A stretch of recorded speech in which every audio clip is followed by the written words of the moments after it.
Hello friend, नमस्कार। स्वागत है आपका आपके अपने चैनल बीएम टेक पर। आज हम लोग एक बहुत ही महत्वपूर्ण टॉपिक पर बात कर रहे हैं। बहुत सारे लोगों का सवाल था कि सर, इलनेस पारा के तहत हम लोग एक महीने में कितनी बार क्लेम कर सकते हैं। तो इसका जवाब है कि एक बार ही क्लेम कर सकते हैं, क्योंकि अभी हमने देखा कि पोर्टल पर अगर आप ई नॉमिनेशन फाइल नहीं किए हैं तो इलनेस पारा ही शो हो रहा है, बाकी पारा से आप क्लेम नहीं कर सकते हैं। ठीक है, तो उस केस में आप एक बार ही क्लेम कर सकते हैं और फिर आपको अगले महीने क्लेम करने दिया जाएगा। इसके बाद दूसरा प्रश्न था कि सर, अगर हम लोग इलनेस पारा के तहत क्लेम कर चुके हैं और वह अभी तक पेंडिंग है, अंडर प्रोसेस में है, तो क्या इसके बाद ई नॉमिनेशन करने के बाद कोई दूसरा पारा हमको क्लेम करने के लिए दिया जाएगा। तो इसके लिए अभी हम आपको पोर्टल पर लेके चलेंगे, कंप्यूटर स्क्रीन पर लेके चलेंगे और वहाँ से ई नॉमिनेशन करके आपको दिखाएंगे। पहले से इलनेस पारा किया हुआ है क्लेम और वह अभी तक अंडर प्रोसेस है, फिर हमने अभी ई नॉमिनेशन उनका किया, तो देखिए अभी किसी दूसरे पारे से क्लेम करने की इजाज़त है या नहीं है। इसका पूरा प्रोसेस अभी हम आपको दिखाएंगे। अगर वीडियो आपको पसंद आए, यूजफुल आए, तो निश्चित रूप से लाइक कीजिए और अभी तक अगर चैनल को सब्सक्राइब नहीं किए हैं तो निश्चित रूप से कर लीजिए, ताकि इस तरह की जितनी भी इम्पोर्टेंट जानकारी है हम लगातार आपसे शेयर करते रहें और आप जो है इससे लाभ लेते रहें। तो चलिए लेके चलते हैं आपको कंप्यूटर स्क्रीन पर। क्लेम प्रक्रिया को पूरी तरह से समझने के लिए हम लोग कंप्यूटर स्क्रीन पर आ चुके हैं। यहाँ से अभी हम देखेंगे कि एक बार हमने इनका इलनेस पारा के तहत क्लेम कर दिया है और 1 मंथ नहीं हुआ है।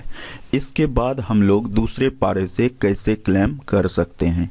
तो चलिए आपको मेंबर पोर्टल ओपन करके दिखाते हैं और वहाँ से आपको सारी बातों की जानकारी पता चल जाएगी कि किस तरह से जो है अभी के समय में यह प्रोसेस वर्क कर रहा है। देखिए यहाँ हम एक यूएन पासवर्ड कैप्चा टाइप कर चुके हैं। अब साइन इन करते हैं। पोर्टल साइन इन हो चुका है। अब थोड़ा सा हम आपको क्लेम स्टेटस में जाके दिखाते हैं कि कितने तारीख को हम इनका क्लेम किए हैं। देखिए फॉर्म 31 अप्लाई हुआ है 30 दिसंबर 2021 को। 30 दिसंबर को अप्लाई हुआ है और 30 दिसंबर को 9:18 पर जो है यह एक्सेप्ट हुआ है। सेंड टू फील्ड ऑफिस में पहुंचा है। अब हम आपको दिखा रहे हैं कि इस केस में ये मतलब क्लेम दूसरा कर सकते हैं या नहीं कर सकते हैं। तो चूंकि हम इस क्लेम करने के बाद चेक किए तो और कोई पारा डिटेल्स नहीं दिख रहा था, उस केस में हमने इनका ई नॉमिनेशन किया है। चलिए वो भी दिखा देते हैं आपको।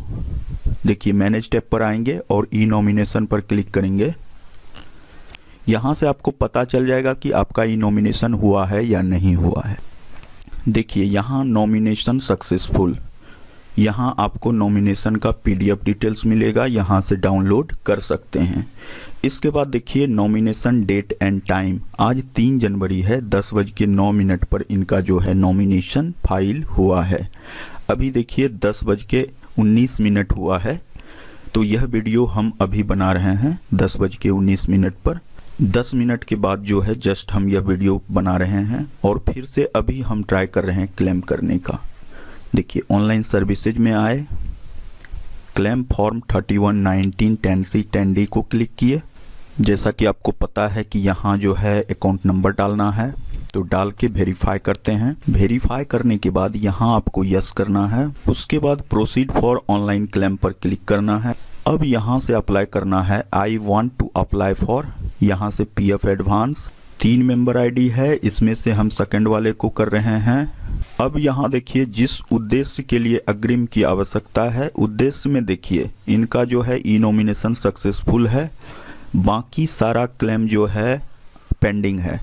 देखिए यहाँ क्या लिखा हुआ है, क्लेम इज ऑलरेडी पेंडिंग। अगर आप इलनेस से क्लेम किए हुए हैं पहले तो सब जो है ऑलरेडी पेंडिंग लिखाएगा। ई नॉमिनेशन पहले जो लिखा हुआ था ई नॉमिनेशन नॉट अवेलेबल, उस जगह पर जो है अब लिखा गया क्लेम इज ऑलरेडी पेंडिंग।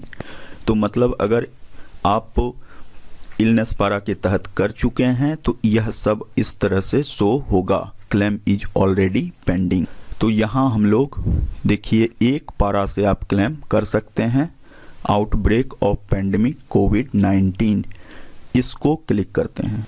यह उन लोगों के लिए है जो कोविड के तहत पहले क्लेम नहीं किए हैं। देखिए यहाँ सारा डिटेल्स हम डाल चुके हैं, बैंक चेक की कॉपी भी अपलोड कर चुके हैं। अब फाइनली जो है इस पर टिक करते हैं और गेट आधार OTP पर क्लिक करते हैं। देखिए OTP डाल के हम लोग यहाँ से validate and submit claim form पर क्लिक किए हैं। देखिए फाइनली आपका क्लेम सबमिट हो चुका है। यहाँ से क्लिक करके निश्चित रूप से PDF जनरेट कर लीजिए, क्योंकि अगर PDF जनरेट नहीं होगा तो आपका क्लेम रिजेक्ट हो जाएगा। वहाँ लिखा जाएगा कि PDF नॉट जनरेटेड। तो इस केस में इसको PDF को जनरेट कर लीजिए। फाइनली आपका क्लेम सबमिट हो जाएगा। इसके बाद जो है फिर वेट कर लीजिए, आपका क्लेम जो है सेटल्ड भी जल्द ही हो जाएगा। तो आफ्टर ई नॉमिनेशन अगर आप पहले से क्लेम किए हुए हैं तो आपको सिर्फ जो है कोविड का क्लेम दिखाई देगा, और अगर क्लेम पहले से कोविड का भी किए हुए हैं तो उस केस में कोविड का भी दिखाई नहीं देगा।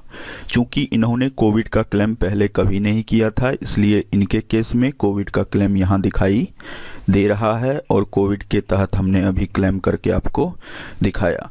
तो ई नॉमिनेशन करने के बाद आपका जितना भी पारा है वहाँ जो ई नॉमिनेशन नॉट अवेलेबल आ रहा था वह जो है अब नॉट अवेलेबल नहीं आएगा। अभी जो पूरा प्रोसेस हमने किया इसमें आपने देखा कि अगर आपका इलनेस क्लेम पहले से अंडर प्रोसेस है, उसके बाद हमने ई नॉमिनेशन किया और ई नॉमिनेशन की प्रक्रिया पूरी तरह से सक्सेसफुल रही, और उसके बाद हमने फिर से क्लेम करने का प्रयास किया। तो चूंकि इन्होंने कोविड के तहत कभी क्लेम नहीं किया था तो इनका कोविड का पारा ओपन हुआ, बाकी कोई पारा ओपन नहीं हुआ। ठीक है, हो सकता है अगर इलनेस का क्लेम सेटल्ड हो जाए तो फिर से कोई दूसरा पारा इनको क्लेम करने के लिए दिया जाए। तो चूंकि हम प्रैक्टिकल पर विश्वास करते हैं तो जो भी जानकारी आपको प्रैक्टिकली दिए हैं इसी के हिसाब से दिए हैं। जैसे ही इनका इलनेस सेटल्ड होता है उसके बाद अगर सारा पारा और खुल जाएगा, ओपन हो जाएगा, तो हम निश्चित रूप से इस पर सेपरेट वीडियो बनाएंगे और आपको पूरी जानकारी देंगे। अगर आपको यह वीडियो पसंद आए तो निश्चित रूप से लाइक कीजिए, और चैनल को अभी तक सब्सक्राइब नहीं किए हैं तो निश्चित रूप से कर लीजिए, ताकि इस तरह की जितनी भी इम्पोर्टेंट जानकारी है हम लगातार आपके लिए ला सकें। चलिए मिलते हैं एक और नए वीडियो में नई जानकारी के साथ। तब तक के लिए बाय बाय, जय हिंद।